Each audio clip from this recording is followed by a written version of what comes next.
오늘 함께 살펴볼 본문은 야고보서 1장 1절부터 8절까지입니다. 야고보서 1장 1절부터 8절까지 기록된 하나님의 말씀을 낭독하도록 하겠습니다. 하나님과 주 예수 그리스도의 종 야고보는 흩어져 있는 12지파에게 문안하노라.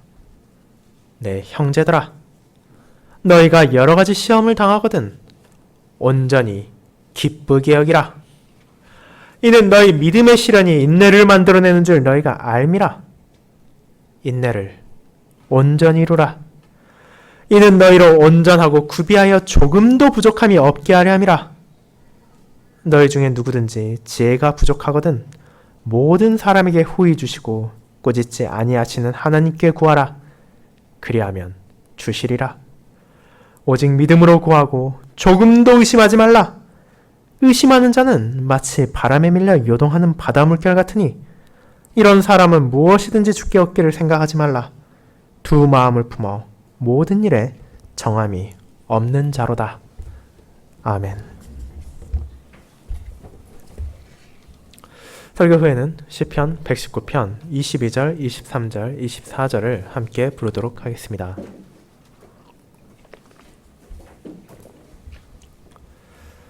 사랑하는 주 예수 그리스도 안에 있는 형제 자매님들, 우리는 종종 사람의 본성을 알고 싶거든 그 사람이 어려움에 처했을 때를 살펴보라는 말을 들을 때가 있습니다. 너무도 선량하게 보였던 성인 군자와 같은 사람이 어려움을 겪고 위협을 받을 때 누구도 생각하지 못했던 비굴한 행동을 하는 경우가 있습니다. 또한 차갑게만 보이고 무정한 사람으로 생각되던 사람이 목숨을 걸고 위기에 처한 다른 사람을 구하는 경우가 생기기도 합니다. 그렇게 우리가 외적으로 알고 있는 누군가의 모습은 실제 그 사람의 본성과는 전혀 다를 때가 있다는 것에 놀라곤 합니다. 언제나 겉과 속이 동일한 사람은 극소수에 불과하며 많은 사람들은 위험을 마주할 때 흔들리기도 하며 평소에 보이던 것과 다른 행동과 생각을 하기도 합니다.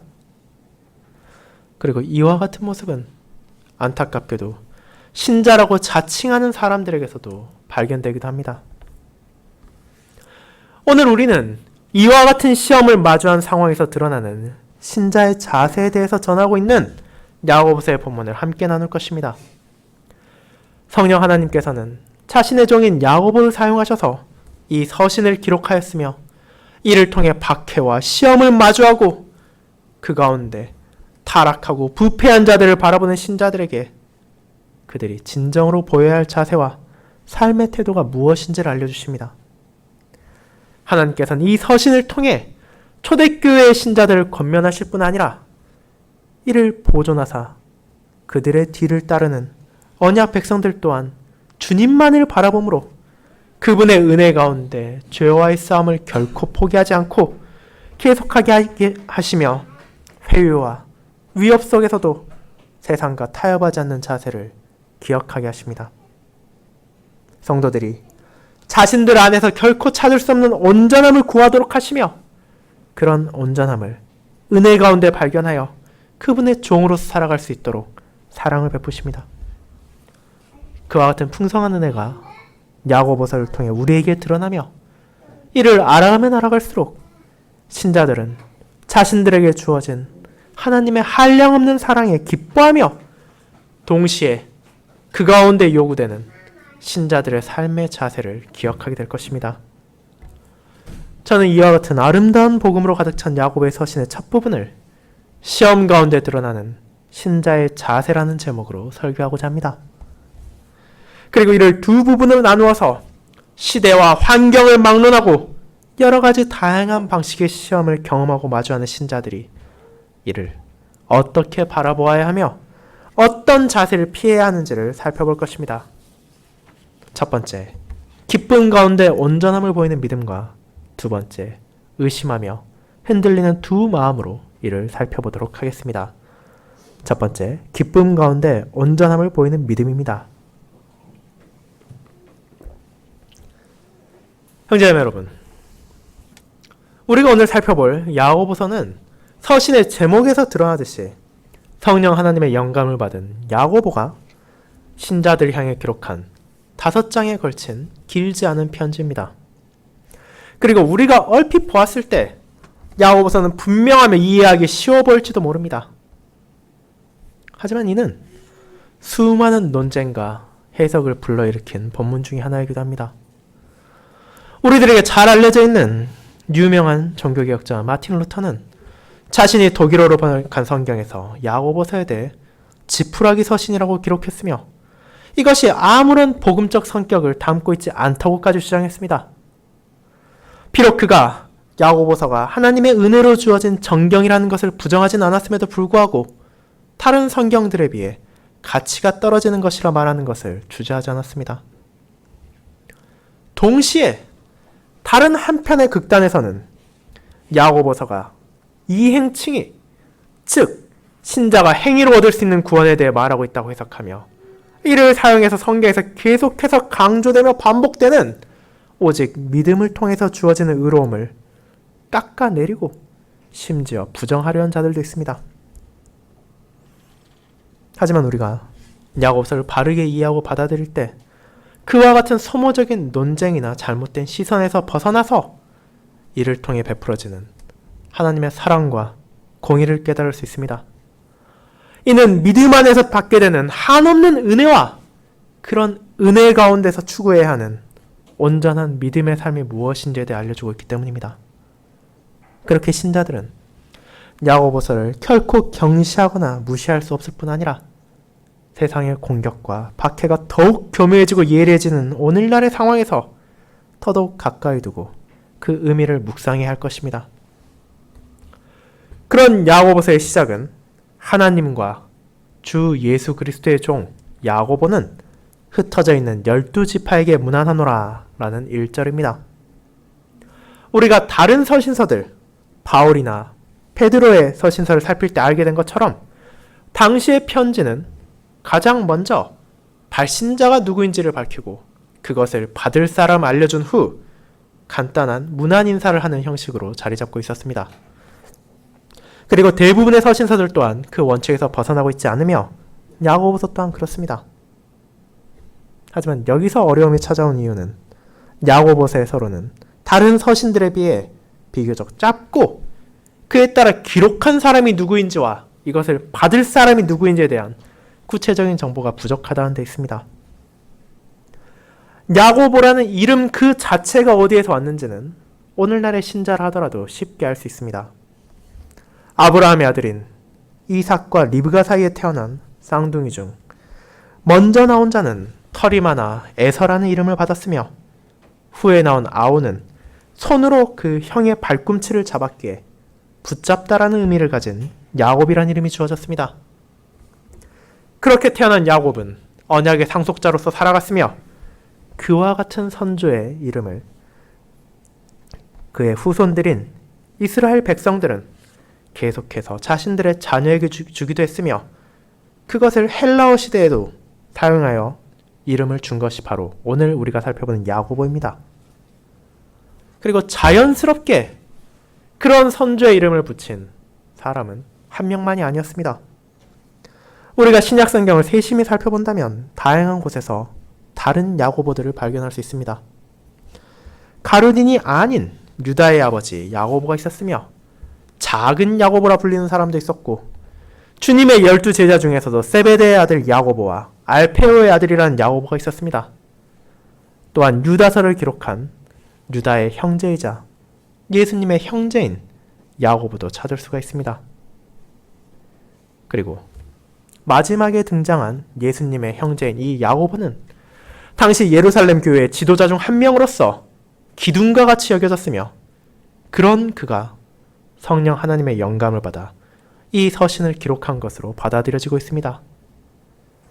그렇기에 야고보는 서론에 있어 자신에 대해 다양한 수식어를 붙여 설명하지 않더라도 그저 하나님과 주 예수 그리스도의 종 야고보라고만 말하면 편지를 받을 이들이 자연스럽게 자신을 떠올릴 수 있을 것이라 생각했기에 이 서론을 간결하게 맞출 수 있었습니다. 하지만 다시 한번 생각해 봅시다. 그는 자기 자신에 대해 어떻게 칭하고 있습니까? 야고보는 주님의 형제로서 자신의 혈통을 높이고 자랑할 수도 있었을 것입니다. 그러나 그가 자칭하는 칭호는 당시 신자들이 바라보던 예루살렘 교회의 기둥도 아니고 주님의 형제도 아니었으며 그저 하나님과 주 예수 그리스도의 종이었습니다. 그와 같이 자신을 높이지 않고 겸손히 그에 대해 고백함으로 자신과 이 편지를 받을 수신자들이 동일하게 공유하는 신자의 정체성을 나타낸 것입니다. 자신이 주 예수 그리스도의 종인 것처럼 이 편지를 받을 신자들 또한 주님의 종이었습니다. 예수 그리스도께서 십자가에서 죽으시고 그분의 보혈로 자신들을 죄와 마귀의 권세에서 건져내시고 그분의 소유로 삼으셨기에 이제 모든 성도들의 주인은 단 한 분, 예수 그리스도뿐이었기 때문입니다. 그리고 야고보는 편지의 첫 문장에서 그 사실을 전함으로 그들과 자신 모두가 예수 그리스도의 종으로서 이 땅에서 살아가고 있다는 것을 기억하게 했습니다. 야고보는 이를 깨닫게 하므로 그들에게 있어 진정한 주인이 누구인지를 상기시켰습니다. 이 땅에서 살아가는 성도들, 특별히 로마의 압자에 살아가던 신자들 위에는 스스로를 신이자 백성들의 주인이라고 칭하던 로마의 황제들이 있었습니다. 비록 그들이 하나님의 뜻에 의해 권력을 가지고 세상을 다스리는 힘을 받았지만 주님의 백성들의 삶에 있어서 가장 우선시되는 것은 그와 같은 황제가 아니라 그들의 진정한 주인인 주 예수 그리스도였습니다. 자기들 위에 놓여진 권위를 마땅히 존중하고 순종해야 하지만 그들의 명령이나 지시가 그들의 주인인 예수님의 뜻에 어긋나는 것이라면 박해와 어려움을 감수하더라도 단호하게 거부해야 한다는 것이 하나님과 주 예수 그리스도의 종으로서의 삶이기 때문입니다. 이제 그와 같이 자기 자신의 정체성과 동시에 편지를 받을 이들의 정체성을 전달한 야고보는 이 편지를 받을 사람들을 흩어져 있는 12지파라고 말합니다. 일반적인 서신서들이 명확하게 받는 사람들이 어느 지역에 어떤 교회인지를 밝히는 것과 달리 야고보의 서신은 구체적으로 어느 지역의 사람들에게 보내는 것인지를 표현하진 않습니다. 그러나 12지파라는 표현과 그들이 흩어졌다는 것을 통해 우리는 사도행전 8장 1절에 나오는 스데반이 박해로 인해 순교당하고 그날 이후 예루살렘 교회에 찾아온 가열찬 공격으로 인해 흩어졌던 신자가 된 유대인들이 1차적인 이 서신의 수신자라는 것을 알 수 있습니다. 그러나 이 편지의 수신자는 그들만이 아니었습니다. 12지파가 상징하는 온전한 주님의 백성들의 모임에 이제 그리스도 안에서 믿음으로 아브라함의 자손이 된 신자들이 참여하고 있기에 이것은 1차적으로는 개정한 유대인들에게 보내지는 편지지만 그것에 한정되는 서신이 아니라 오늘날까지도 이어지는 주님의 교회에 주어진 것임을 우리는 기억해야 할 것입니다. 그런 그리스도의 교회를 향한 야고보의 첫 권고는 바로 그들이 찾아올 환난과 시련을 어떻게 마주해야 하는 것이었습니다. 그리고 그에 대해 바로 기쁘게 여기라는 말을 합니다. 이 여긴다는 표현은 헤게오마이라는 헬라어 동사를 번역한 것입니다. 그리고 이것이 담고 있는 의미는 무언가로 생각하다, 무언가로 받아들이다라는 것을 포함하고 있습니다. 즉, 야고보는 신자들에게 다가오는 상황을 즐겁게 받아들이라고 말하는 것입니다. 그리고 그것은 일반적인 사람들이 결코 기쁜 마음으로 받아들일 수 없는 것이었습니다. 바로 여러 가지 시험이 그들에게 찾아오고 있기 때문입니다. 게다가 그것을 표현하는 페리핍토라는 헬라어는 중립적인 표현이 아니라 부정적인 뉘앙스를 담고 있습니다. 즉 그들에게 찾아오는 것은 아무것도 아닌 것이 아니라 그들이 예측하지 못했으며 그들이 마주하고 싶지 않은 달갑지 않은 것들이 지금 그들을 향해 찾아오고 있다는 것을 의미하는 것입니다. 그와 같은 시험들이 무엇입니까? 1절에서 드러나는 것처럼 그들은 이미 박해로 인해 그들이 평생을 살아왔던 고향을 떠나 뿔뿔이 흩어져야만 했습니다. 로마의 반역자로 처형당한 그리스도를 믿기에 흩어져야만 했던 주님의 백성들은 멸시와 조롱을 감내해야 했습니다.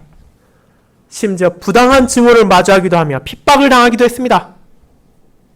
사랑하는 가족으로부터 버림을 받기도 하며 친구로부터 배신을 당하기도 했습니다. 주님을 믿는다는 이유만으로 직장에서 쫓겨나고 공적인 자리에서 모멸을 당한 일들이 생겼습니다. 심지어 스데반이 순교를 당한 이후에 그것이 끝이 아니라 그것이 더욱더 계속되어 더 많은 신자들이 그리스도를 향한 믿음을 붙잡음으로 말미암아 목숨을 잃고 있었습니다. 그것이 바로 이 편지를 받은 신자들에게 찾아올 슬픈 현실이었습니다. 그리고 그들에게 하나님께서 허용하시는 여러 가지 역경들이 이미 찾아왔다는 것을 알고 있는 야고보는 동시에 그런 시험들이 계속해서 그들을 향할 것이라는 것도 알고 있었습니다. 하지만 이런 시험들을 마주할 때 그들은 어떤 감정을 보여야 합니까? 야고보는 이를 순전한 기쁨으로 받아들이라고 하고 있습니다. 이것은 쉽게 이해할 수 있는 말이 아닐 것입니다. 세상에 어떤 사람이 시험을 당하면서 즐거워할 수 있겠습니까? 그것은 신자라도 마찬가지입니다. 하지만 야고보는 성도들은 마땅히 이를 기쁘게 받아들여야 한다는 것을 명령하며 그들이 그렇게 할 수 있는 근거를 제시합니다. 아무런 생각 없이 그저 즐거워하라고 했으니 즐거워하겠다가 아니라 그들에게 찾아오는 시련의 목적을 바르게 알므로 그와 같은 행동을 권면한 이유를 깨닫게 하는 것입니다. 교회에 시험과 유혹이 찾아올 것입니다. 하나님께서는 자신의 백성들에게 어려움을 허용하기도 하시며 마귀는 계속해서 그들을 유혹할 것입니다. 하지만 그것들을 기뻐할 수 있는 이유는 바로 그와 같은 시련의 결과로 찾아오는 것이 있기 때문입니다. 그것이 바로 야고보가 말하는 인내입니다. 믿음을 통해 신자들은 유혹을 거부하고 죄와의 싸움을 계속합니다. 믿음 안에서 성도들은 시험을 겪으면서도 그것을 선으로 인도하시는 아버지를 신뢰합니다. 그런 믿음 안에서만 시험은 바로 우리의 신앙을 연단하는 아버지의 도구로서 사용되는 것입니다.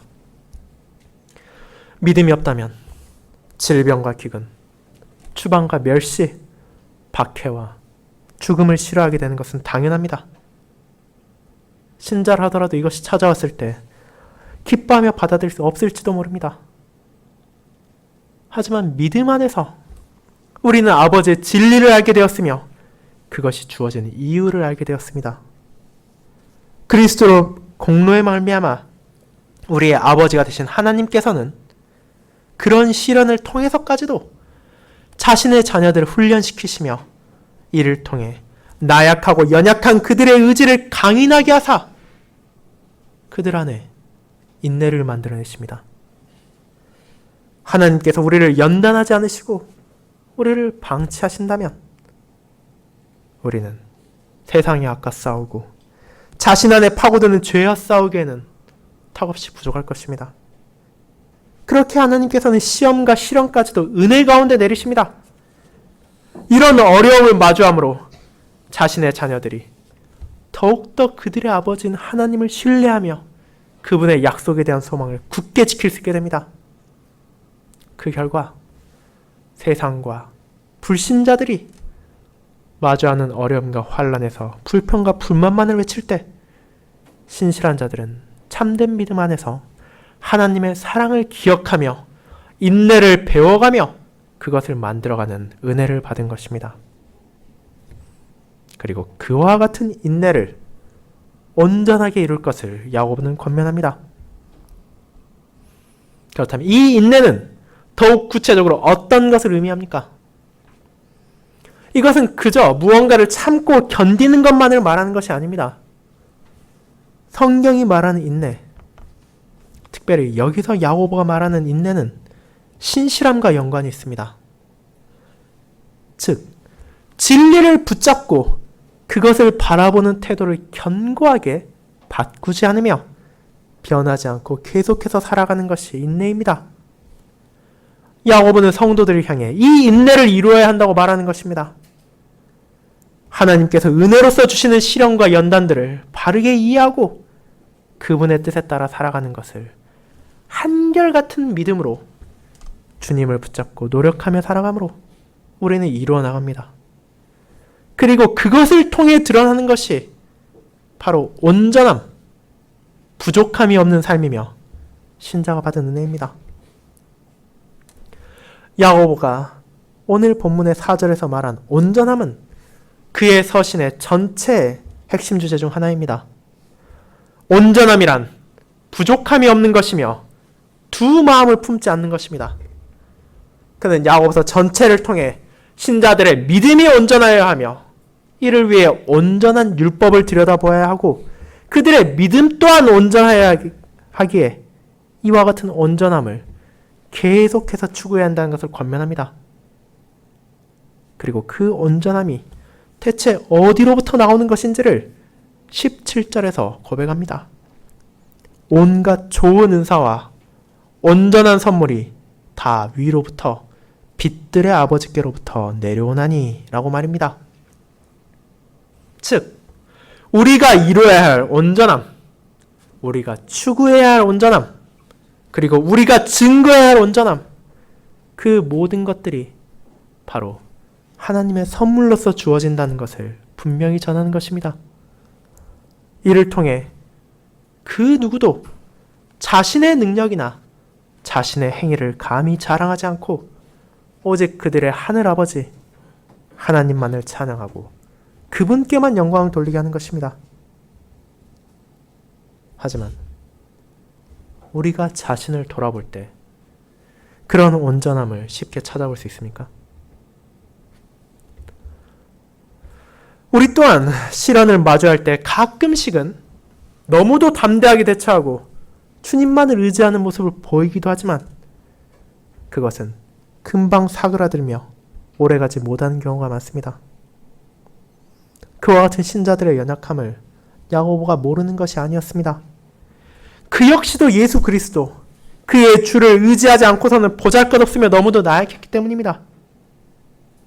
그런 상황에서 그들이 인내를 이루고 세상에서 마주하는 시련과 시험을 기쁘게 받아들이기 위해 필요한 것이 무엇이었습니까?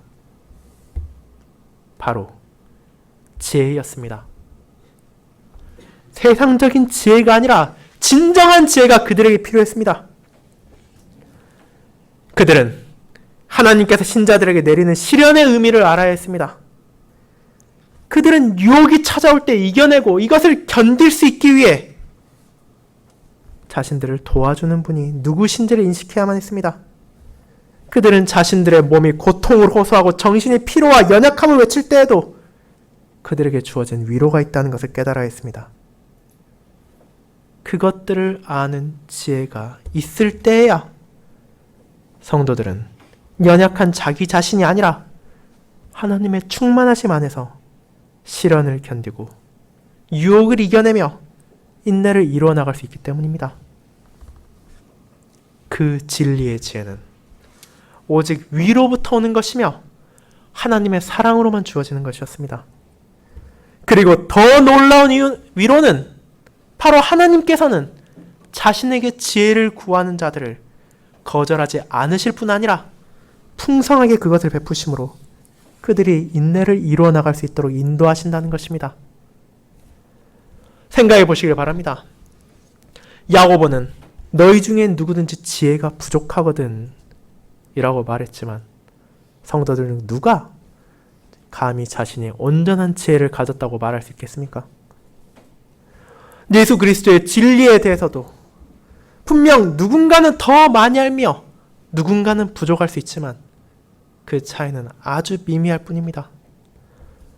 우리 중 누구도 하나님 앞에서는 항상 부족하며 온전하지 못할 뿐 아니라 그들이 가지고 있는 지혜 또한 마찬가지입니다.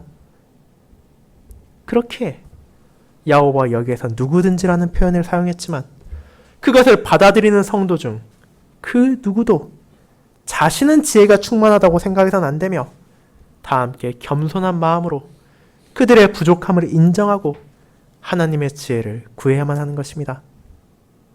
왜냐하면 결국 그 지혜를 채워줄 수 있으며 우리가 인내를 이루어 나갈 수 있도록 인도하시는 분은 단 한 분, 빛들의 아버지이신 하나님 한 분뿐이시기 때문입니다. 하지만 야고보는 동시에 그와 같이 지혜를 구해야 하는 신자들의 연약함과 나약함을 알고 있었습니다. 그리고 그것은 우리에게도 낯선 것이 아닙니다. 우리는 어려움에 처하고 힘든 상황에서 다른 사람에게 도움을 구하곤 합니다. 동료나 친구, 가족에게 한두 번 도움을 청하는 것은 우리의 일상에서 쉽게 일어나는 것입니다. 하지만 그와 같이 도움을 청하는 것이 한두 번이 아니라 3번, 4번을 넘어가고 10번, 20번을 향해 나아간다면 어떻게 하시겠습니까? 여러분은 계속해서 처음과 마찬가지의 자세로 그 사람에게 나아가 도와달라고 할 수 있습니까? 아마도 그렇지 않을 것입니다. 면목이 없고 죄송스러워서 이제 그들의 얼굴을 바라보는 것조차 힘들다고 느낄 수도 있습니다. 그것이 우리의 상식이며 도움을 구하는 자들의 일반적인 태도입니다. 그러나 신자들은 그런 감정을 하나님을 향해 가져가서는 안 된다고 선언합니다. 오히려 신자들은 쉴 새 없이 계속해서 그분을 구하고 그분을 의지하며 그분께로 나아가야 합니다. 왜냐하면 우리는 하나님의 은혜 없이는 단 한순간도 살아갈 수 없으며 그분의 뜻에 따라 살아가기 위한 지혜까지도 하늘 아버지께서 풍성한 자비 속에서 계속해서 베풀어 주시지 않는다면 부족하기 때문입니다. 그리고 우리가 그와 같이 진리의 지혜를 구하며 아버지께로 나아갈 때 그분께서는 조금의 아낌도 없이 후하게 이것을 베풀어 주실 뿐 아니라 결코 꾸짖으지도 않으십니다. 그저 겸손히 자신의 필요를 구하고 하나님의 뜻에 따라 인내를 이루기 위해 필요한 지혜들을 그것을 구하는 자녀들에게 베푸시고 또 베푸시고 또 베푸실 것입니다.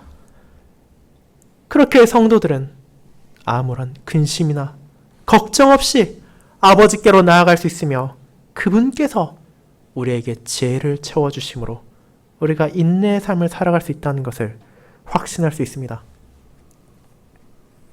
그리고 이런 풍성한 은혜를 받는 주님의 자녀들은 하나님께서 우리의 모든 필요를 채워주시며 인내를 이루는 데 필요한 지혜까지도 후히 주시는 이유가 오직 독생자이신 예수 그리스도의 공로 때문임을 잊어서는 안 됩니다.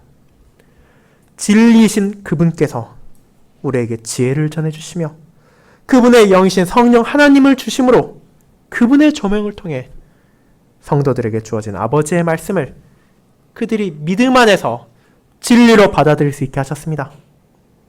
그와 같은 하나님의 말씀을 매주일 자신의 종들을 통해 선포하게 하심으로 지혜가 부족한 그분의 백성들이 일상을 살아갈 때 그들이 의지하고 붙잡을 수 있는 진정한 지혜, 시련을 견딜 수 있는 지혜, 인내를 이루어갈 수 있는 지혜를 채워주십니다. 그리고 이 모든 것을 아버지께서는 아들 안에서 성령을 통해 베풀어 주시기에 시험을 마주한다 하더라도 그들이 이것을 기쁘게 여기며 그 안에서 변치 않는 인내를 자신의 은혜 속에서 만들어 나갈 수 있도록 하시는 것입니다. 사랑하는 형제자매 여러분, 야고보가 흩어져 있는 12지파 그리스도의 백성과 교회들에게 처하는 시험과 시련은 저와 여러분에게도 찾아오며 다가올 것입니다. 그리고 그런 어려움과 그런 환난을 마주할 때 우리에게 요구되는 감정은 기쁨과 즐거움입니다. 세상의 사람들과 마귀는 이런 감정을 느끼고자 하는 우리를 조롱하며 제정신이 아니라고 할 수도 있으며 심지어 우리 자신의 이성도 이것이 불가능하다고 외칠지도 모릅니다. 하지만 어떻게 우리가 시련 가운데 기뻐할 수 있습니까? 이는 바로 그것을 우리의 인내를 만들어내며 동시에 그것이 하나님의 영광을 위한 것이기에 그렇습니다. 오늘 읽은 베드로전서에서 야고보와 마찬가지로 시험을 예상하면서도 이를 즐거워하라고 베드로가 말했던 이유는 그것을 통해 하나님의 영광이 드러내며 그 안에서 우리가 연단되어 인내를 이루기 때문입니다. 그렇게 그리스도의 이름을 위하여 우리가 박해를 받는 것은 그분에게 참여하는 것이기에 기쁨이 되며 그 안에서 인내를 이루는 성도에게 필요한 지혜만이 아니라 그들이 필요한 모든 것을 주 안에서 아버지께서 후히 베풀어 주시기에 우리는 이를 견뎌낼 수 있습니다. 그리고 그와 같은 삶의 과정을 통해 이 세상에서 하나님의 영광이 드러나며 그분의 사랑이 증거될 것이기에 우리는 비로소 그분께서 주신 지혜를 통해 시험과 시련까지도 이겨내므로 자신의 자녀들을 선한 길로 인도하시는 하나님의 놀라운 섭리를 고백할 수 있으며 진정 기쁨과 즐거움으로 그분을 찬양할 수 있을 것입니다. 하지만 모든 사람이 그렇지 않다는 것을 우리는 동시에 확인하게 됩니다. 두 번째, 의심하며 흔들리는 두 마음에 대해 알아보겠습니다. 성도 여러분, 하지만 그와 같이 인내에 필요한 지혜를 주시며 시험과 시련을 통해 자신의 백성을 연단하시는 하나님께 자신의 필요를 구할 때 필요한 것이 단 한 가지 있습니다. 야고보는 그것을 바로 의심하지 않는 순전한 믿음이라고 말합니다. 하나님께서 약속하신 은혜를 시험 중에서도 흔들리지 않고 붙잡는 것이야말로 믿음으로 사는 신자들의 삶이며 동시에 세상에 휩쓸려 절망에 빠지지 않는 유일한 길입니다. 하지만 그렇게 믿음만을 붙잡지 못하며 어려움을 마주할 때 부평초처럼 떠다니는 사람들이 있으며 복음을 들은 자 가운데서도 그런 이들이 나타나는 것 또한 현실입니다. 그런 안타까운 현실을 야고보는 6절부터 전합니다. 하나님께서는 분명 자신의 자녀들에게 필요한 모든 것을 공급하십니다. 그리고 그런 풍성한 은혜에는 시련 가운데 견딜 수 있도록 베풀어진 지혜 또한 포함되어 있습니다. 그러나 하나님께서는 그것을 아무렇게나 뿌리는 것이 아닙니다. 그분께서 주신 약속을 굳게 믿으며 아버지께서 그 모든 시험을 인내하고 이겨낼 수 있도록 지혜를 베푸실 것이라고 확신을 가지며 자기 자신을 낮추며 겸손하게 믿음으로 구한 자들에게 그 모든 사랑과 자비를 후히 베푸십니다. 하지만 이와 같은 크신 사랑의 복음을 전해 듣고도 온전하게 받아들이지 않는 이들이 있습니다. 믿음으로 한 점의 의심 없이 하나님의 은혜를 구한 자들과 달리 믿음 없이 하나님의 약속이 자신의 눈앞에 있음에도 불구하고 그것이 과연 자신들의 필요를 다 채워줄 것인지, 그분께서 자신을 거부하지 않으실지, 과연 그것만으로 충분할 것인지에 대해 주저하고 생각하며 끊임없이 흔들리는 사람들이 있습니다. 그들의 믿음 없음이 어떤 결과를 가져옵니까? 마치 바람이 불 때마다 요동하는 바다 물결과 같다고 말합니다. 폭풍우가 몰아치면 그에 따라 파도는 끊임없이 움직입니다. 바다의 물결은 계속해서 바람의 강약에 따라 요동하며 움직임을 멈추지 않습니다. 그와 같은 것이 바로 믿음 없는 자들과 같다고 야고보는 전합니다. 그들은 하나님의 진리의 뿌리를 내리고 그분께서 베푸시는 사랑 안에서 모든 것을 받는다는 것을 확신하지 못하며 요동치는 파도 가운데 흔들리고 방황합니다. 그리고 그런 자들에게 야고보는 너희가 그런 자세로 무엇이든지 죽게 얻을 것을 생각하지 말라고 단호하게 선언합니다. 이는 야고보가 그들의 연약함을 알지 못해서가 아닙니다. 그 또한 신자를 하더라도 자신의 능력만으로는 온전한 인내를 나타낼 수 없다는 것을 잘 알고 있으며 그를 위해 끊임없이 하나님의 은혜를 구해야 한다는 것을 말했다는 것을 우리는 보았기 때문입니다. 하지만 그들의 문제는 일시적인 연약함이나 흔들림에 있는 것이 아닙니다. 그것은 보다 근본적인 데 있습니다. 이는 우리를 구원하고 우리를 건지는 것이 오직 하나님 한 분의 은혜뿐인지 혹은 세상의 다른 무언가도 우리를 건질 수 있을지에 대한 확신의 문제입니다. 야고보는 그들이 마음속에 품고 있는 것은 온전한 한 마음이 아니라 두 마음임을 지적합니다. 그들의 마음 한구석에는 하나님께서 주신 진리를 믿으려 하는 생각이 있습니다. 하지만 동시에 그들의 마음 다른 한쪽에는 그것만으로는 충분하지 않다고 주장하고 하는 생각이 있습니다. 그리고 일반적인 상황에서 그들이 평탄하게 살아갈 때는 하나님의 뜻에 신실히 살아가는 것처럼 보이다가도 위기를 맞이하면 어느새 믿음이 아니라 세상의 방식을 의지하려 하고 사람들의 수단을 통해서만 그것을 극복하려 합니다. 하나님의 풍요로운 은혜가 눈앞에 주어져 있음에도 불구하고 그것만으로는 부족하다 생각하며 다른 방식을 취하려 하는 것이 바로 두 마음을 품은 자들의 습성입니다. 그리고 야고보는 그런 자들에게는 정함이 없다고 말합니다. 보다 구체적으로 말하면 그들의 삶과 그들의 사고의 방식은 항상 흔들리며 불안정하다는 것입니다. 이것이 믿음으로 살아가며 온전히 인내함으로 변하지 않는 신자의 삶과는 반대되는 끊임없이 변하며 뿌리를 내리지 못하고 계속해서 다른 곳에서 존재하지 않는 구원과 행복을 찾으려 하는 어리석은 자들의 마음입니다. 구약시대 하나님께서는 이사야 선지자를 통해 자신만을 의지하지 않고 열방의 방식을 쫓아 우상을 섬긴 자들의 어리석음을 선언하고 그들이 회개하고 돌아올 것을 다음과 같이 요청하셨습니다. 열방 중에서 피난한 자들아 너희는 모여오라. 함께 가까이 나오라. 나무 우상을 가지고 다니며 구원하지 못한 신에게 기도한 자들은 무지한 자들이니라. 너희는 알리며 진술하고 또 함께 의논하여 보라. 나 외에 다른 신들이 없나니 나는 공의를 행하며 구원을 베푸는 하나님이라. 나 외에 다른 이가 없느니라.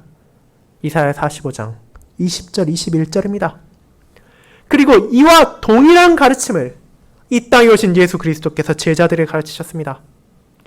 한 사람이 두 주인을 섬기지 못할 것이니 혹 이를 미워하고 저를 사랑하거나 혹 이를 중히 여기고 저를 경히 여김이라. 너희가 하나님과 재물을 겸하여 섬기지 못하니라. 마태복음 6장 24절입니다. 이와 같은 말씀들이 전하고자 하는 것이 무엇입니까? 바로 성도들이 진정으로 의지할 수 있으며 그들을 구할 수 있는 분은 오직 하나님 한 분뿐이라는 것입니다. 위기를 마주했을 때 두 마음을 가진 사람들은 하나님이 아니라 다른 방식을 찾으려 합니다. 그들 중 누군가는 우상을 향해 나아가기도 하며 누군가는 재물을 의지해서 상황을 타파하려고도 합니다. 혹은 다른 사람들을 의지함으로 어려움을 이겨내려고도 합니다. 하지만 그들 가운데 하나님을 향한 진정한 신뢰와 믿음이 없기에 그들은 결국 멸망으로 향할 뿐입니다. 회개로의 외침을 무시하고 두 마음을 계속해서 품고 살아간다는 것은 이 땅에서 환영받고 이 땅에서 부와 명예를 얻을 수 있을지는 모르지만 결국 그 모든 것은 순간에 불과하며 하나님의 영원한 공의 앞에 어리석은 자신의 삶을 후회하며 눈물을 흘리게 될 것입니다. 사랑하는 성도 여러분, 시련을 마주할 때 여러분이 가장 먼저 드러내는 것은 누구를 향한 의지이며 어떤 마음입니까? 야고보가 그러했듯이 저 또한 우리의 마음이 온전히 하나가 되어 하나님만을 의지할 수 있기를 바랍니다. 그분만이 신자들에게 시련을 허용하신 분이시며 동시에 그분만이 진정한 의미에서 그들을 건질 수 있는 분이시기 때문입니다.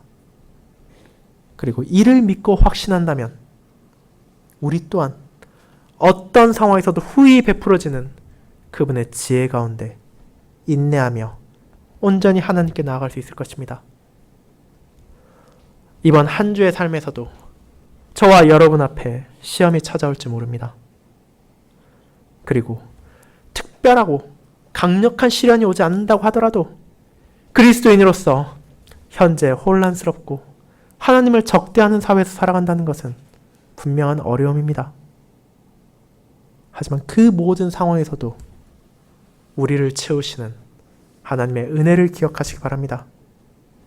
이를 기억한다면 여러분은 시련과 시험을 통해서까지라도 자신의 자녀들을 선하게 인도하시는 아버지의 사랑 안에서 온전히 기쁨을 느끼며 그분만을 의지하며 그분의 보호 안에서 흔들리지 않고 정하게 살아갈 수 있을 것입니다.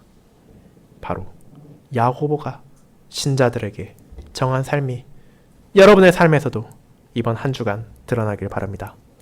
아멘.